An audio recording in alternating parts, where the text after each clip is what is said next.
Good afternoon. I hope you are having a great day on this Tuesday. The time now is 12:30. I'm Julie Broughton. This is News 6 Extra. Thank you so much for spending some time with us today to get all caught up on your news and weather headlines. Now, we are expecting higher than normal rain chances once again today. And of course, the big weather story is that potential for some tropical development right near Florida as we move into our holiday weekend. The National Hurricane Center has bumped up that chance of development over an area highlighted near us just a little bit to about 30%. I will break that down for you coming up in much greater detail. And we will look ahead to your full holiday weekend forecast for you coming up in just a few minutes. But first today, we start in South Florida. That's where President Trump is visiting a newly opened immigration detention center known as Alligator Alcatraz. Here's video from just a little bit earlier today.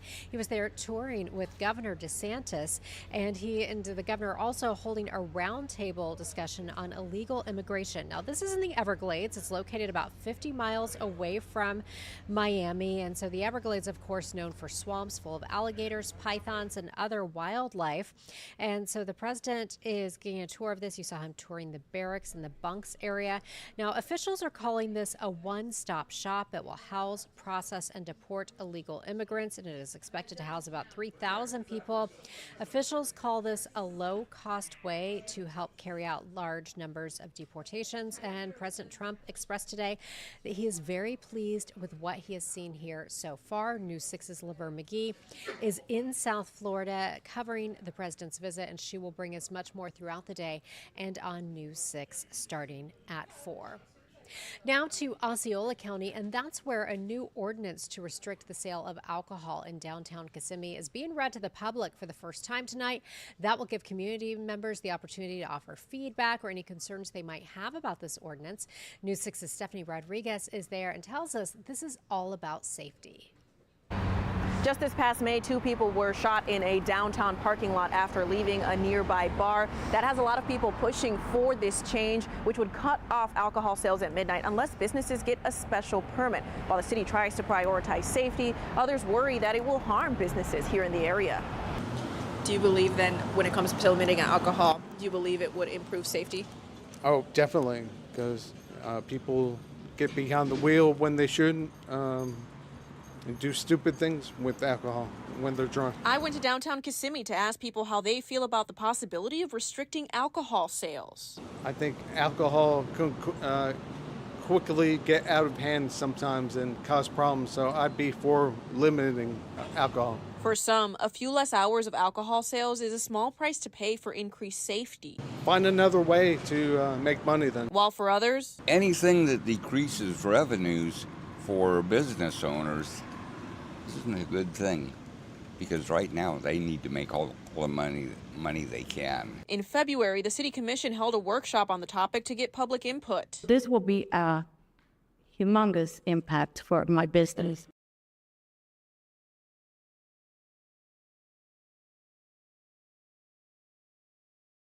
Tonight, city staff will share the proposed ordinance for the first time, giving residents another chance to share their thoughts. The commission will also be discussing its noise ordinance tonight and potentially changing the levels for that and increasing the penalties if businesses are in violation of it. That meeting starts tonight at 6. I'm your Kissimmee community correspondent, Stephanie Rodriguez, News 6.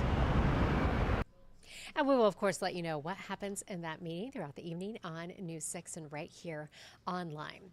Now, if you've ever left your house, you know that speeding is a huge problem in Central Florida on our roadways. And now there is a new law that aims at cracking down on what law enforcement refers to as super speeders. Now, before, if you were caught going more than 100 miles per hour, that would get you a ticket. Now, News 6's Mark Lehman explains going over 100 miles per hour could mean jail time. FHP says they often see speeds over 100 miles per hour on highways like I-4 and in some cases 50 miles over the limit on other roads as well. Those extreme speeds are very dangerous for everyone on the roads, and with this new law, what used to be a ticket could send a driver straight to jail. Is there any reason in the world you are traveling as fast as you are? A driver clocked at 129 earlier this year on the Greenway. The traffic stop is part of what law enforcement says is a growing problem on the roads. 103. Now there's a new tool. How much of a problem is excessive speeding? It is a huge problem because it also affects their reaction times. Lieutenant Tara Crescenzi says the Florida Highway Patrol has been preparing for the rollout of Florida's so-called super speeder law. Speed limit is 65. You're doing 102 in the inside lane as you came up behind me today. It targets drivers who exceed the limit by 50 miles per hour or anyone caught going over 100. Yes, people traveling over 100 miles per hour on the interstate. We happen to see it all the time. In this new law, you're looking at potential hefty fines and even jail time. Starting today, drivers caught super speeding for the first time face up to 30 days in jail and a $500 fine. Repeat offenders could get up to 90 days and a $1,000 fine. Crescenzi says she hopes the new law causes drivers to slow down, all with the goal of fewer crashes and fewer lives lost. Do you think this law will help solve the problem of people going too fast? We are hoping so. We're hoping we're going to get results. We're hoping that your viewers are listening because it's not just a ticket they're walking away with now. They could be behind bars. Now, whether or not a person is arrested under this new law is at the discretion of the officer conducting the traffic stop. Another part of this, if a second violation happens within 5 years, then that person's driver's license could be revoked for up to a year. For now, reporting in Seminole County, Mark Lehman, News 6. Now, the 4th of July holiday weekend is coming up, and that means a lot of you may be headed to the beach. When we come back, News 6 investigator Mike DeForest has a warning about what you need to know as you pay for your parking at the beach. And, of course, our forecast could be impacted by potential tropical development. I will break that down for you when we get back from a short break. Stay with us. We're back in 2 minutes.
Welcome back to News 6 Extra. It is 12:39. I'm Julie Broughton. Thank you so much for sticking around with us and spending some time with us this afternoon.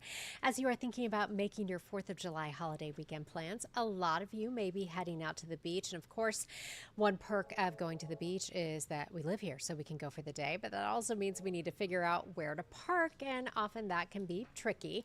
One local woman reached out to our help desk, and she said she recently went to the beach in Volusia County, and even though she paid for parking, she still received a parking ticket. News 6 investigator Mike DeForest explains how sometimes when you pay for parking with an app on your phone, your autocorrect feature can actually lead to a costly fine. Patricia Dennis hopped in her SUV back in April and headed to Wilbur by the Sea. A camera at Toronita Avenue Park snapped a photo of her arriving. Dennis was eager to hit the sand. We got all our stuff in our arms. We're ready to go down to the water. But first, she had to pay for parking.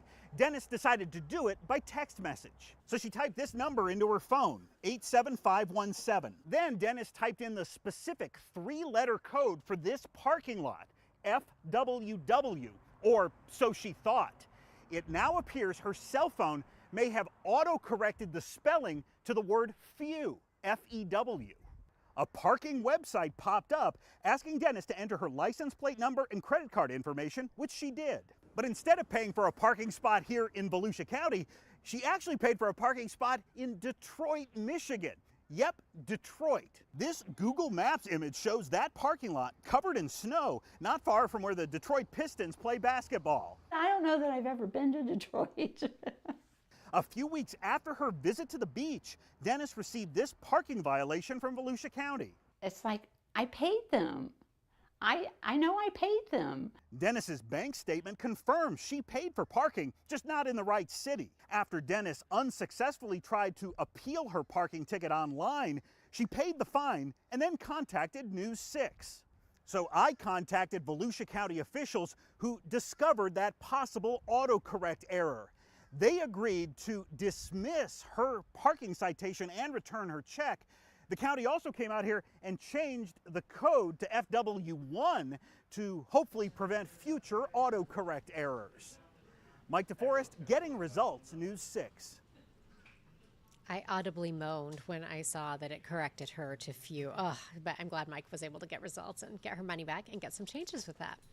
1 in 7 people in Central Florida go hungry, and 1 in 6 children identify as food insecure. Second Harvest Food Bank serves more than 300,000 meals here in Central Florida every single day with various partnerships. And one of those programs is their summer food service, and that helps feed kids during the summer when they're out of school and on breaks. News 6 anchor Bridget Ellison went behind the scenes and shows us how it works. We're here in Mercy Kitchen at Second Harvest Food Bank, where volunteers are hard at work every weekday, packing over 7,000 meals for summer feeding and various other programs. Yeah, you guys will be amazed at the actual need that's out there for this. It's unbelievable. For 17 years, Second Harvest has provided free summer meals to students. The impact for children in need is priceless. There's no school, and a lot of kids go hungry, right? So this is very valuable for those kids who are able to take advantage of this. Summer is a time where the family budget feels the push of feeding your children more when the schools aren't in session. Mom and Dad are now picking up that breakfast and lunch, and with most of the Central Florida families living paycheck to paycheck, it puts quite a squeeze on the family budget. With more than 90 daily distribution sites, including daycares, libraries, and camps, kids have access to healthy foods as well as a few favorites. We make sure that we're incorporating fresh fruits and vegetables into every menu, and 1% milk, make sure they get the right dairy requirement. We follow USDA guidelines. Awesome. It really is. It's fun. And we get the same kids for breakfast and lunch every day because they're here for summer camp or they're here for daycare. There you go. More than 60% of Central Florida students qualify for free and reduced meals during the school year, yet only about 9% are able to access this summer meal program. In an effort to reach more students in rural communities, Second Harvest expanded into Lake County this summer with 2 weekly distribution sites in Stuckey and Mascot. Without programs like this, we have children that don't eat, and our mission is to make sure we bridge that gap and that every child in our community has access to nutritious food over the summer. In Orlando, Bridget Ellison, News 6.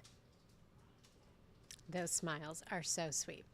As you are making your plans for the rest of the week, again, we are keeping it a little bit wetter than normal as we head through the next several days. And of course, one of our top weather stories, and something that I know so many of you are interested in, is the potential for tropical development right here near Florida as we head toward the weekend. So let's go ahead and get you to that. As of 11 o'clock, the National Hurricane Center now giving a 30% chance of further development anywhere in that area you see highlighted in yellow. That is because of a front that is dropping to the south, and that front will stall across Central Florida. So there are a couple of different scenarios that could play out as we move into our upcoming weekend, and the models are varying a little bit. We could see an area of low pressure developing over the Gulf, or we could see an area of low pressure developing over the Atlantic, and these would result perhaps in different scenarios.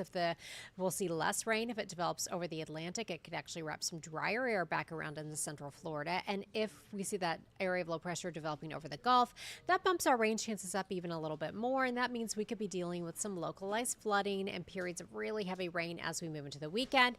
We will, of course, be here continuing to keep you up to date on that as we move through the next several days. We're not concerned about anything major developing, but again, we could see some slow tropical or subtropical development. Here's a look at the radar for you right now, sweeping out here at 12:45. You can see some showers out over the Atlantic, some showers out over the Gulf. We'll continue to see those moving inland as we head through the day today. Here's what it looks like for you right now on the clouds and rain forecast, taking you to around 5 o'clock. Areas like Osceola County seeing some of those showers. Then as we take you a little bit further into the afternoon, I think we'll see less rain than we saw yesterday. An upper level low we've been talking about, it's actually wrapped some drier air back into central Florida, but still a lot of cloud cover and periods of rain, maybe even some gusty winds and some lightning within some of those storms. Overnight tonight, I think most of us stay dry, and then through the day tomorrow, again, we'll keep those rain chances a little on the elevated side. Here's how it's looking right now. If you're stepping outside, maybe taking a little walk at lunch, taking the dog out, 86 degrees in Orlando. It's 90 in the Villages. And right now it is 85 degrees in Orlando. Here's where we'll go today. The average high this time of year, now that we are in July, is 92 degrees. 90 for your high in the Villages, 90 in Kissimmee, 88 in Melbourne. 7-day forecast shapes up like this. Rain chances for today are 60%, going up to 70% through the rest of the week, including our holiday on the 4th of July. This weekend, right now, we're calling it 80%. Again, this will be largely dependent upon that front that is stalling out and where we could see that area of low pressure developing. We will keep you up to date throughout the week on this, and 87 for our high both Saturday and Sunday. Overnight lows stay in the mid-70s. We will continue to watch all of the developments with this and keep you up to date throughout the day here online. And of course, I'll have the very latest for you on News 6 starting at 4. Thank you so much for hanging out with us this afternoon on News 6 Extra. We do appreciate your company. Hope you have a great rest of your day, and I will see you on TV at 4. We'll be right